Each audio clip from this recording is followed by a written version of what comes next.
My name is Jim Saccomano. I'm here with Dave Plati, and we're doing the Colorado Sports Hall of Fame podcast. It's going to be great. We're going to introduce one a week, one a day, a week actually, up until July. Then we're going to do one a day of the 150 top guys, top people in the Colorado Sports Hall of Fame. It ought to be great. Dave Plati's done tremendous work on this, and I think you know who both of us are. I've been in Colorado for a long time with the Broncos, and before that, an eternity ago, the Denver Bears. And I'm the whatever. I'm the leading sports administrator in terms of number of years for a pro team. Altogether, I can't match Dave. And David, you've been in Colorado for a long time. Well, since grade school too, but since August 30th, 1978, when I walked in the door at CU Sports Info. But between us, we have 88 years of experience working between the Broncos, the Buffs, and our beloved Denver Bears, the old AAA franchise in the American Association. So at this point, I think we need to thank the Colorado Sports Hall of Fame for allowing this podcast under its umbrella. Most of our topics are going to be around sports history in the state. And as you pointed out, this is going to lead into revealing the state's top 150 moments heading into the state's I can't say this word, sesquicentennial. That's hard to say. More than once would be hard to say. Next August 1st.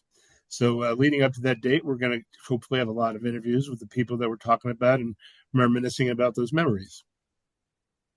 It ought to be great, Dave. It's going to be great. And by the way, it reminds me a little bit of a television or radio broadcast in which there's a prominent player, let's say of Samoan heritage, where the announcers are happy to say the name once, and then they can just call him Jack or something. That's a very good point. So as a sample of what we've been doing, Jim mentioned that I've been compiling this list. I've got over 1,800 moments right now. So we're going to go back in time. Today's November 6th, our date of our first podcast. So I've got two things to bring up, as Jim does. My first is let's flash back to 1937 on this date. CU All-American Byron White single-handedly beats Utah in Salt Lake City 17-7 in one of his greatest games ever. He returned a punt 95 yards for a touchdown, scored another TD on a 57-yard sprint, kicked the 15-yard field goal, and booted both extra points in accounting for all of CU's points. In the previous year in Boulder, he had scored 25 of CU's points in a 31-7 win over Utah. That win prevented those Utes, I think they were the Indians back then, from tying CU for the league title. And White, of course, went on to become a Supreme Court justice, named in 1963 under President JFK, and served 30 years, and then came back and lived in Colorado to live out his days. Jim, what's your first November 6th memory? Well, my first one has to do with Gene Mingo. Gene Mingo was the first African-American place kicker in pro football history, and he played for the Denver Broncos. He's in our Ring of Fame and is a fascinating individual. Of course, he's remains from our 1960 team, and it was on this date in 1960 when he kicked the first 50-yard field goal in Bronco history. Now, it may not seem like much in this day and age, but at that time, everybody was a straight-on kicker. That was a big deal. Later that season, he had a 53-yard field goal. So Gene Mingo was not just the first black place kicker, which he was, but he played a long time, counting the Steelers and the Saints. He kicked for 11 years in the NFL, starting with the Broncos, and was a great kicker. In my second November 6th memory is flashing back to 1982. Air Force won its first of 21 Commander-in-Chief trophies through last year with a 27-9 win at Army. Air Force rushed for 367 yards with three different players scoring TDs as it controlled the ball for nearly 38 minutes, and running 82 plays to the Knights' 64. 3 weeks earlier, on October 9th, the Falcons beat Navy at home 24-21. It was the first time in 11 tries that Air Force beat both in the same season, and that's how you win the coveted Commander-in-Chief trophy, by beating the other two service academies. And Jim, let's go back to your other November 6th memory. Well, you know, speaking of winning national awards, Larry Walker was a great player. He was an underrated player and a great player for the Colorado Rockies. And it was on this date that he had one of his great performances on his way to the Most Valuable Player Award in the National League. And the Rockies may be down a little bit right now, but we have to remember that every team, every individual has a history. And Larry Walker had one too. He was a great player for the Colorado Rockies and is notable and MVP of the National League. Great. So we'll be doing that in each podcast, flashing back to this date in history with some things people are going to remember, and other things people are going to go, I didn't know that, or I didn't remember that. And that's the whole purpose of this list, is to capture the moments that have been lost in time. At this point, the first 6 podcasts we're going to feature interviews with the inductees into the 2026 class of the Colorado Sports Hall of Fame. The class was selected last month by the usual selection committee. There were 19 of us voting. Probably should mea culpa. I am the chairman of the search committee, but I don't have a say. I have one vote like everybody else. Let me put it that way. So our first guest today, we want to welcome our guest, Kordell Stewart, the CU quarterback who had a 27. Come on, let's get it in. How you doing, buddy? I'm doing good. Have you ever crossed paths with the legendary Jim Saccomano before? I have not. No, but it's an honor to be on with you, Kordell. Yes, sir. Same here, brother. Same here. How you been? Been doing okay? Been great. Thank you. That's awesome. So you were with what, 4 NFL teams, Kordell? I was with 3. 3? It was Steelers, Chicago, and Baltimore. So Jim was the PR director all those years for the Denver Broncos. So certainly you knew the PR guys at the school, at the teams you were with. So that was Jim's role with the Broncos for 36 years. Okay. So our first question is, what does it mean to you to be selected for induction into the Colorado Sports Hall of Fame? Come on, Dave. You know what it means. Let me help. Let me enlighten everyone else. You and I have spoken about this for a while. I mean, it's extremely gratifying. How many players, always in some cases don't seem shocked or don't seem excited. This is something that I wanted for a long time, to be honest. I love the great state of Colorado so much. I love the institution so much, the things that it's given me, and the tools and resources that I've been able to use and also have over the years. It's been second to none, to be honest with you. To be in a class with some of the Broncos that are in there, to some of the Nuggets who are in there, it's all sports that encompasses the state of Colorado. What better way to have a chance to be a part of that state, let alone that institution, and represent all the things that Coach Mack meant, dating back when he was with us. But that's a testament to how hard he pushed us, to me, the great players I did have around me, my teammates, to the coaching staffs and Bob Simmons, the Elliot Muslacks, who was the offensive coordinator of Mad Dogs, Jeff Maddens, the strength coach, Doc Crease, Gary Barnett, to even finishing off with Rick Neuheisel as my quarterbacks coach, that really got me over the hump to get prepared to play in the National Football League. So everything I've been able to accomplish, the University of Colorado has its ingredients in the fiber in which it's been given to me and it's been created structurally because it became a mentality as I went on to the National Football League and had a tremendous amount of success. So this is overwhelmingly awesome. Just one more stripe added to the state, let alone the institution. And I'm really enthused and very, very, very, very, very excited about it. Great. Jim, you want to take the next question? Well, Kordell, Deacon Jones once told me that when you go into any kind of sports hall of fame, like he was talking about the NFL, the Pro Football Hall of Fame, but it doesn't matter. He said, that's the place where John Elway can't get away from me and I can't catch John Elway, because everybody's a great one. And Kordell, you are too. And it's wonderful, wonderful to have you join this group and be a member of the Sports Hall of Fame. It's great. I can't wait to see you at the banquet. And I know you'll be back. It's going to be fantastic, Kordell. Well, thank you so much, Jim. Thank you for all those sentiments. We got Alfred Williams in there. So he's a great buddy of mine that I play golf with often when we do get together with his trash talking self. Mm-hmm. So, I won't be able to get away from him neither, right? So, you have the Darian Higgins that's in there. You have the Eric Bieniemys that's in there. And when you mention those group of guys, those are the guys that truly influenced me to want to be a part of the institution there in Colorado. Knowing that they went to the Orange Bowl a couple times prior to me having an opportunity to come. That's going back, I think, to I want to say 89, no, 88 and 90. Having a chance to see them play against Notre Dame twice, and Tony Rice was one of my favorite, to be honest. To see them have a chance to beat them both times, but only obviously won once. Um, that was a tremendous amount of notoriety that I end up gaining, knowing that they have that style of football being played in that part of the country. So it's really exciting again. It's going to be great to see you, Jim, as well as that guy Dave Plati on the other end and the other screen. He's one of my favorites. He's always taking care of me, keep me out of trouble in a sense of what not to say or how to handle certain things. Or, when I didn't want to do some interviews, sometimes he made sure I got the ones that I was supposed to get in, Jim. You know what I'm saying?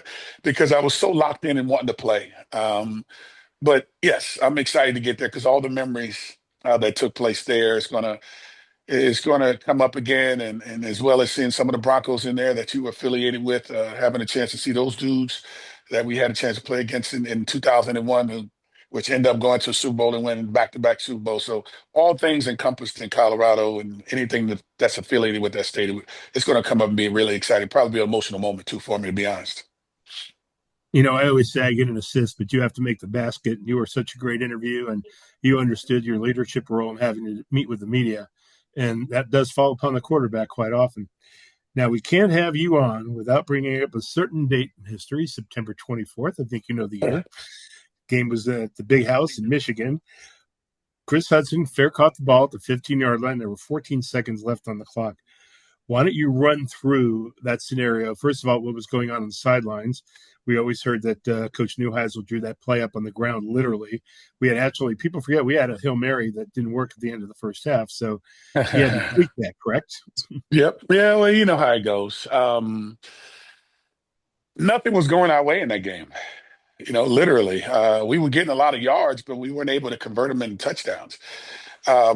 Particularly one play, I think you reminded me of. You said if we do instant replay today, it wouldn't be a fumble going over the goal line. It would be a touchdown because the ball actually touched the line. But that was one of those moments and times that we didn't think it would. You're not into this crystal ball thinking that you're going to have another chance at throwing another Hail Mary. But it came down to it, and you look, there's three receivers at the top of the screen. Stewart with time. He's got three people down there. The ball's up in the air, caught. Touchdown! Caught by Westbrook for a touchdown. Incredible. That's what I remember. And so all that. But in the moment, it was Trevor Price, I think it was one of the three down linemen that they had rushing upfield. And I'm like, really? They only rushing three? I mean, that's all I can remember. Is they're rushing three? I'm like, I might have a chance. Now, I knew I could throw it because I remember dating back to Les Steckel when he was there in 92, to all the times after him with Coach Mack being the quarterback's coach to Rick Neuheisel. We always, on, I think it was Thursdays, we've always practiced the Hail Mary pass for the guys to get in their positions. And so this was that moment where I knew I could get it down there. Now, how far could it get? I couldn't tell you if it's going to land on the angle in which he was coming in at, like on the goal line or in the end zone. But it was thrown from the minus 26-yard line. I keep getting credit for the 64-yard Hail Mary pass, but I'm going off in the time in which, and the length in which it actually left my hand, which was from the minus 26-yard line. So when I saw it go up in the air, you know how big the Big House is. And I remember seeing the back of the football go up. It seemed like it was going out of the stadium because, as high as I threw it, there's nothing that high other than, the people that are sit probably about 50 feet shorter than how high I threw it on the arc in which I released it. I saw the ball come down and I saw bodies coming from the left because I threw it off the mark, maybe about 5 yards to the right, just a little bit. And all of a sudden I saw the ball bounce in the air and I saw the sideline just start collapsing onto the field. Then I saw the refs throw their hands in the air and I saw Coach Mack kind of get, kind of drowned into the crowd of guys running to the field and they said it was touchdown. I said, oh my goodness. I said, what in the Sam Hill am I supposed to? I can't get down here quick enough. So I'm running and I get down there. A couple of guys wanted to grab me to throw me on the ground. And I saw Mike down at the bottom and said, no, I'm not. You're not getting me at the bottom of that pile. But from that point forward, guys, Jim and Dave, it was pandemonium. I mean, it went from a stadium that was the loudest place that you can imagine being in to you can hear a pin drop, drop on the grass in the stadium. And the only fans that I do remember of ours, which they were all over the place, but where it was a lot at one area, it was right behind, right over the tunnel that we came out of. They were shaped around it. And you saw at least maybe 100 of them there. I'm sure they were everywhere because you can't see in the stands in the sea of blue, if you will. I saw in that one area we was coming off, the people were about to fall off out of the stadium. They were so excited to cheer for us. But that watching it on video is a true testament of how crazy and how exciting it was. And still to this day, when I watch it, I think something else is going to happen, but it's the same thing happens over and over again. So it's pretty good. Pretty good. The one thing about that clip, if you wind it back, it's literally like Keith Jackson and Bob Greasy had a script of what was going to happen or what should happen. Because if you recall, Keith said, 14 seconds ago, I'd throw 15, 20-yard pass to a Michael Westbrook or somebody, spike the ball and then take your chances. Yeah. And then Bob Greasy comes on and says, I don't think Michigan has enough people back there, Yes, even he though did. they were only rushing 3.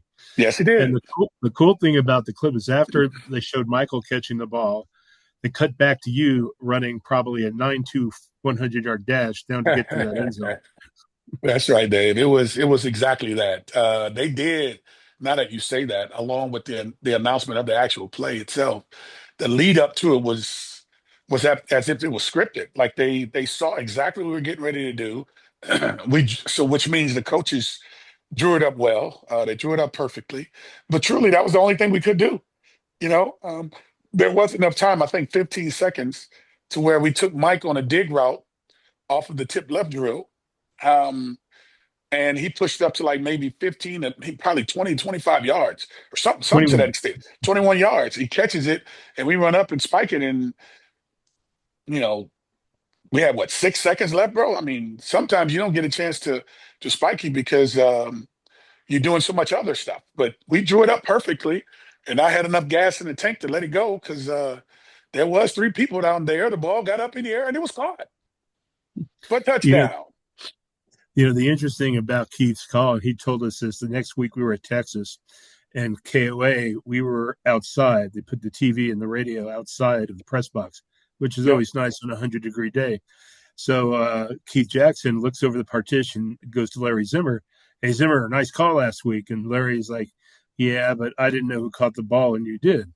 And Keith retorts, I didn't know who caught the ball. I got 13 cameramen out there.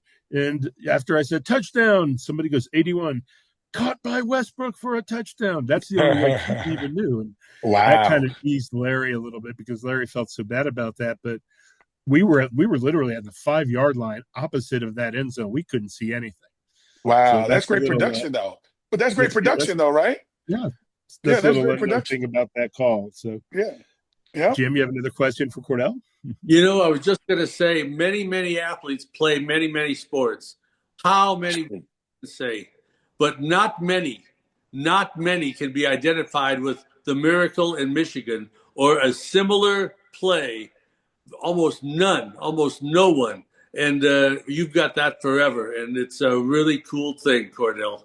Thank you so much, Jim. It's crazy how, it's like a car that you buy, right? You've never Mm-hmm. seen a car before, but as soon as you buy this one, you start seeing a whole bunch of them, right?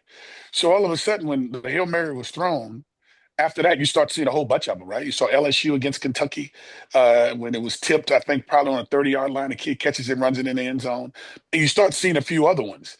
But to the magnitude of ours, the ball being thrown, written on paper, conversationally in the classroom, on the football field, drawing it up, it could not have been any more perfect than that. You throw it as far as you could in the area in which all the players are, tip the ball up in the air. Literally, your guy does like Blake Anderson being a disruptor in the front to where it's tipped up in the air. Mike is in the perfect place at the right time against now Hall of Famer Ty Law. He catches it over him. So that's 2 catches on the day against Ty Law. And he catches the greatest catch probably in his history and probably one of the greatest throws, if not the greatest throw in my history of playing ball. And I think that play in this century arguably is one of the top plays, I would say. And we like to be humble sometimes, right? But no, not right now. I'm not going to be. I can't, Jim. I'm going to talk about it. I think arguably in this century, probably one of the greatest plays in all sports, not just in college football, but as far as a play that gives you an opportunity to forever remember a moment, either where you were sitting during a game or what you see on television, and then you can turn the volume down or have the volume turned on. Pick one. It is about as good as it gets. They have a lot of great plays. Immaculate reception with Franco Harris and the Pittsburgh Steelers. I mean, there's so many across that. There's Ray Allen with the jump shot to get in the corner to end up winning that game in the NBA. I mean, there's a lot of moments, great moments that we can all remember in sports that we can say, "Wow, do you remember?" But this one, Yeah.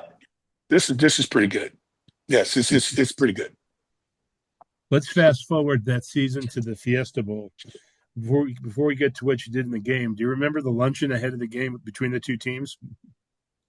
What I remember right before the game started, We had that luncheon, I believe, 2 days before the game with Notre Dame, I don't and there remember. was I a. don't remember that. I don't. I bet you will now. So remember, Lou Holtz told us to pack a lunch, that it was going to be a long day for us. Remember what Mac did? What did he do? Tell me. Remind me. Remember, he had a brown bag. He opened it up and he goes, Holtz was going for his 200th win. So Mac, here he's remembering now. Mac goes, I see a ham sandwich. I see some chips. I see a cookie. I don't see your 200th win, Lou. Mac was funny, man. The late coach Bill McCartney. Let me tell you something about that guy, man. I remember him coming into my home. He and Bob Simmons, to be exact. And my dad was sitting at the bar behind me, and I was sitting on the sofa that was in the living room. So he's looking over my shoulder while Bill McCartney and Bob Simmons was sitting there talking to me and helping me understand, we want you to come to Colorado. That's how Coach Mack would say it. We would love to have you at Colorado. You're our number one recruit in this class. And then he mentioned 66% of the student athletes' body, I think, graduate from the institution. I was like, that was really good because that was something that I really wanted. But I just remember he and Bob Simmons sitting there, and he asked my dad a question. My dad said, I don't have to go to the school. Cordell has to go. As long as y'all take care of him, that's all that matters to me. He said, if that's what he wants to do, I'm all for it. And so once my dad pretty much gave the green light, because it's not that it didn't matter because it was my decision. It's just he stamped it with the head coach and the linebackers coach who were all recruiting me. And then when the head coach come to the house, that's a big deal. And he stood on everything that he said and he mentioned, but he was all for us.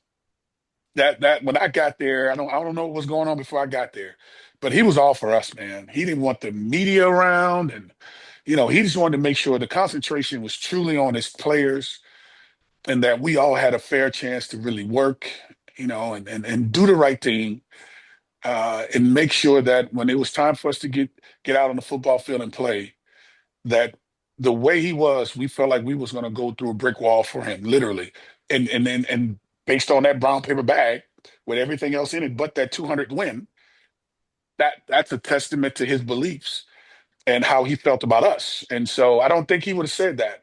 Didn't even believe in the crew that he had on the football field playing that Fiesta Bowl. But Coach Mack, man, it's going to be tough to have another one like that one. I'm going to be honest with you. You were part of that growth moment in time with him throughout your career as our guy that was making sure that we did things right. And, that dude just did everything right, man. Seriously, he was a real dude, man. Seriously, it's mentioning his name and how he was in that type of story. That's just who Mac was. Mac wasn't, and he wasn't quote unquote rude or ignorant or slick with it. He was straightforward. Well, I got this brown paper bag. I see some chips, probably a cookie and a sandwich. But Lou Holtz, I don't see the 200 win. Just something real funny. That funny kind of stuff that makes you laugh real hard, and then he walks away and leaves you sitting there with it. That's the part that'd be real funny, right? So Mac was great with those type of one-liners and those type of things that give coaches opportunities to be frustrated and trying to figure out what the heck they were going to do with us. So you were the focal point in that game. You had 100, you had 147 yards rushing on 7 carries. You threw for 201.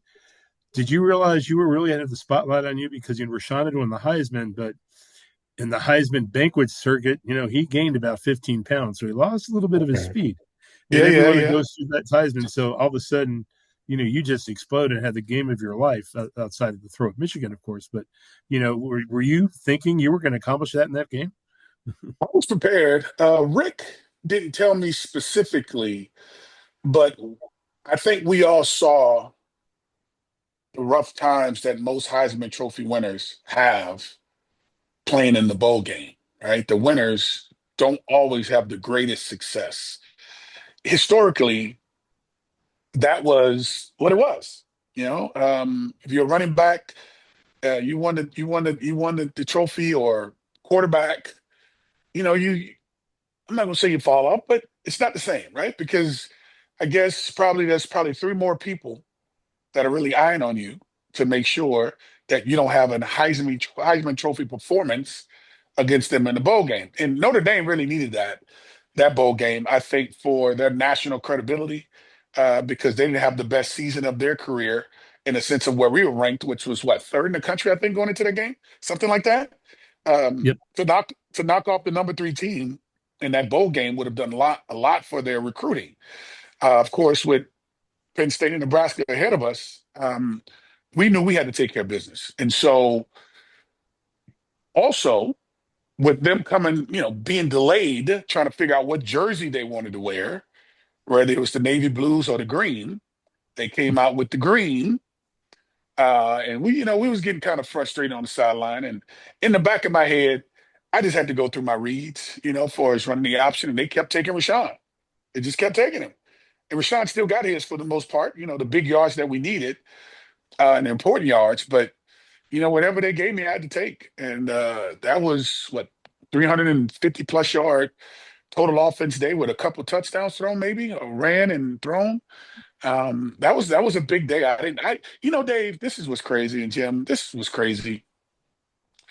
You never really know how you're doing when you're locked in and playing. You're just playing, you know. I think the score was 33-3 at half, if I remember correctly. Something 31 along the to three, 31 to right? 7, I think. Something like that. Yeah. Yeah, 30 something to single digits, low single digits. And I think I was told maybe a few series into the third quarter or score a couple more touchdowns or whatever, I was getting ready to come out of there.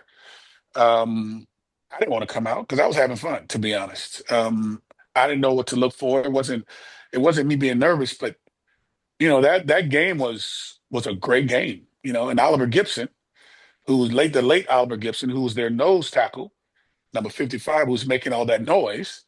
We had to make, I knew he was trying to make sure he was going to stop Rashawn, and I didn't really figure that out until he got drafted to the Steelers, and I ended up meeting him, and I'm like, this was the guy that was trying to be disruptive against our offensive lineman, right? And it was just one of those great days, and plus he was in Arizona. Come on, Mhm. and come on, that was a treat within itself because I loved going back there. I think that was our second time in 3 years going back to the Fiesta Bowl. We lost to Syracuse the first time. I think we went to Hawaii for the Hula Bowl the next, and then we went to the Fiesta Bowl again my senior year. But that was one of the great bowl, which it could have been Orange Bowl. I think the Orange Bowl was the bowl to go to way back when, but never got a chance to do that. But the Fiesta Bowl was absolutely awesome based on how they treated us, and of course being in Scottsdale, Arizona.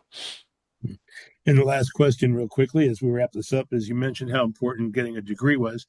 You played your seasons in the NFL, but then after 10 years after you retired, you decided to come back to see and finish your degree. What Yep. was the thinking behind that? Well, I have my son. He's a youngster, and he's going through his thing called life, and he ended up, if you will, needing to see me get mine, and rightfully so. He's getting his right now. He's working on his studying kinesiology. He's finishing up over at Kennesaw State, and I'm really, really, really proud of him. And yeah, I needed to get it. Coach Mack mentioned 66% of the guys graduate. The crazy part about this, guys, is I had only one class to take. One, not two, not three, just one. So I've been sitting on one class to take in order to graduate, but I had to take 6 hours. So I had to take another class, like a elective type class, just to make sure, and end up acing them both in 2016, I think it was. And it just felt like it was unfinished business, and plus it gave me an excuse to come back to Boulder, if you will. And I stayed in one of the corporate housings off of 36 up in Westminster. And I was working, doing a podcast with TuneIn. And I would go down inside of what is it, the UMC, if you will, down in the studios down below. And I would do my classwork first thing, work out with the team, do my class study, do my homework, whatever, go straight there right after class and do my deal there, go back to Dale Ward, do my study. Because if I would have gone home, I would have went to sleep, so I wouldn't have got no work done. I'm getting older, guys. I couldn't stay up long. And then end up finishing, man. And I'm the more I'm here and seeing you guys and everybody's healthy and smiling, and the more I keep getting stuff out of this state, man. So I'm forever indebted to the state of Colorado again, as I alluded to a second ago. And I literally consider that my second home. And even though I live here in Atlanta, this is just where I am. But New Orleans is my home, uh, and my second home, and probably one B is the state of Colorado, because all the guys are there, all the great memories are there, and it's just a beautiful place to be in. This is the way you cap it off if there's nothing else to get out of it, because I'm gonna try to drain it dry as I can, fellas, to get every accolade I can get. If there's any more to get, let me know. We'll talk about it. Well, Kordell, thanks for taking the time out to join us today. We really appreciate it. Jim, Dave, thank you guys, man. Always can't wait to see you guys in a few months. You will. Take Yeah, care. thank you. Bye. Okay, with Kordell is never short on verbiage, but that's a good thing about him. So each podcast, down as we wrap up our first one here, we're going to go down the road with our histories that both Jim and I have in the state. We've got did you know moments, and then we're going to also talk about some of the greatest notes we ever came up with. So my did you know moment was that in the movie The Godfather, remember the car that pulled up in front of the hospital when Michael Corleone and Enzo the Baker were outside protecting his father inside until the troops got there that had been kicked out by the cops. The driver of that car was our place kicker, Fred Lima. This was 1972, and he was actually on the team. But living in California, he auditioned to be an extra, and that's the part he got. You have a did you know, Jim? Yeah, I do. Of course, everyone is familiar with the fact that the New York Yankees, like the University of Colorado, have a great history, and the Yankees probably spans 100 years. And Mariano Rivera is one of the great pitchers in all history, of course, the leading saves guy in Major League Baseball, etc. More people have walked on the moon than scored on Mariano Rivera in postseason play. And I found that astonishing when I dug that up. And that's kind of like an outside the box moment or note. Obviously, you work for the Broncos, so in the future you can probably think of some cool notes you came up with the Broncos.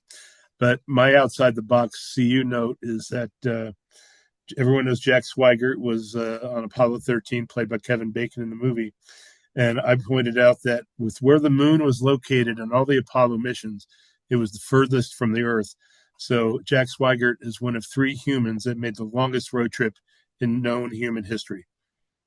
And that's totally outside the box. So, well, we hope you've enjoyed our initial podcast. At this time, I want to thank our sole sponsor, Pasta J's of Boulder. I'm sure many of you heard the late Bill Walton tout the Boulder restaurant several times during the CU basketball broadcast. It got to the point where it's almost ridiculous. He was talking about Pasta J's more than our basketball team, but it's just located off the Pearl Street Mall on the corner of 10th and Pearl. Jim, wrap it up for us.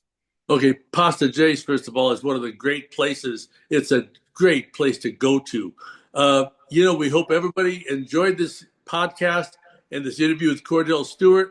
And we look forward to you joining us next week and in subsequent weeks for the Colorado Sports Hall of Fame podcast. Thank you very much.